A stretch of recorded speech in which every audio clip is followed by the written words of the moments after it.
Hey guys, I would like to thank my new subscribers. I've gotten 4 new subscribers this month, which is a new record. I've set records in, in click-throughs, impressions, and such, and have exploded on watch times. I'm very close to 100 subscribers, and I would like to thank all of you who love my intellectual content. Well, today I'm going to give you a book review on this, Orphans of the Cold War, which is about the conflict in Tibet. I got it from Fables Books in Goshen, Indiana. Great bookstore. Yeah, you could probably buy it online from a local bookstore, Amazon, Barnes & Noble, though I would prefer that you patronize either a Barnes & Noble or a local used bookstore. Basically, it talks about how after the communists won the war, how for a while the Tibetans were left alone, and then everything changed when the communists attacked. So it talks about how the CIA for a while was involved with Tibet independence, such as supplying them with guns, training freedom fighters and such. It talks about how if any time was right for a regime change in China, it was during this time because Mao's Great Leap Forward was going on. The army was starving and demoralized. And essentially, unfortunately for them, they became more or less victims of the Cold War.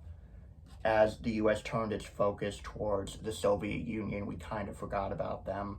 And the other thing that sucked is as we normalized relations with China to defeat the USSR, we kind of had to cut our ties. And at first, in the 50s, as we're trying to negotiate something to end the Korean War, one of the first things they demand is that we stop supplying the Tibetans.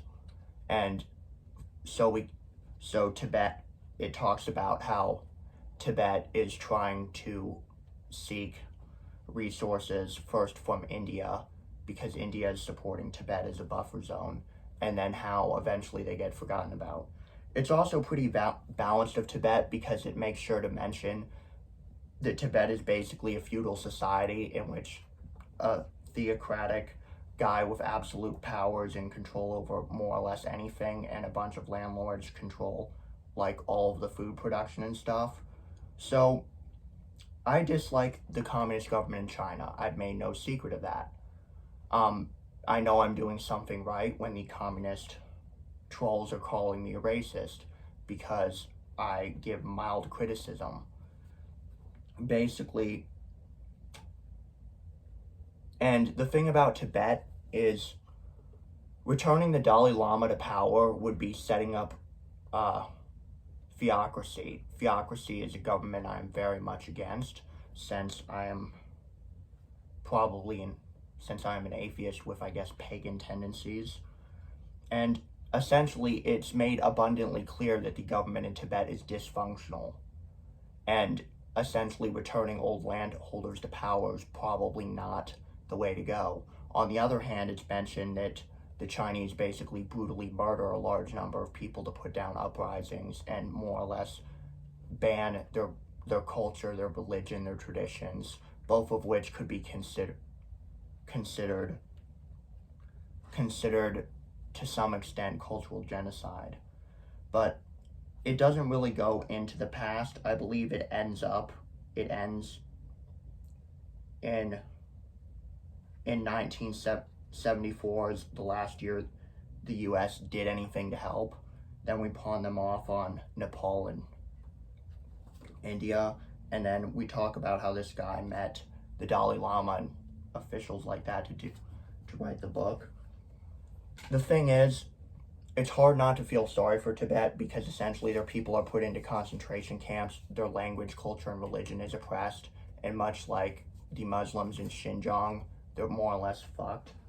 On the other hand, too many people will essentially defend what is ultimately a pretty bad government at the time, if only because the communist government was worse.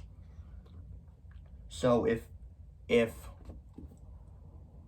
Tibet ever became independent, it would probably need to be a multi-party democracy, maybe with a king like, Bhutan, Bhutan or Nepal, but that's neither here nor there.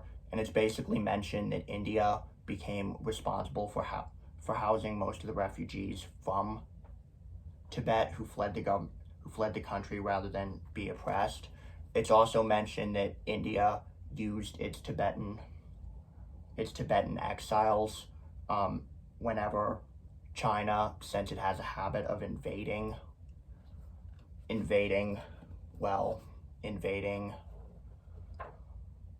India's land to try and conquer it, because, well, they're assholes and they have conflicts with every one of their neighbors, border conflicts. So it's an interesting window, and in retrospect, it's an interesting chapter because it talks about how basically we should have done more, but hindsight's 2020. Anywho, I really like this book, so I'm going to give it 4.5 out of 5 stars. And it definitely gets you pissed because the U.S. had an obligation to them and we decided to abandon them. And I think the U.S. has to hold its obligations, as we've seen, like with Afghanistan and such. Although in all fairness, the government was unstable and we didn't go far enough to remove the Taliban, so there's that. Anywho, this has been another book review. I'm thinking about doing far more book reviews since I'm still knocking out like 70 books a year or more. At first, I thought it was a pain in the ass to, do a book review for each and every one I read. But at the very least, I could, give you guys a list and stuff.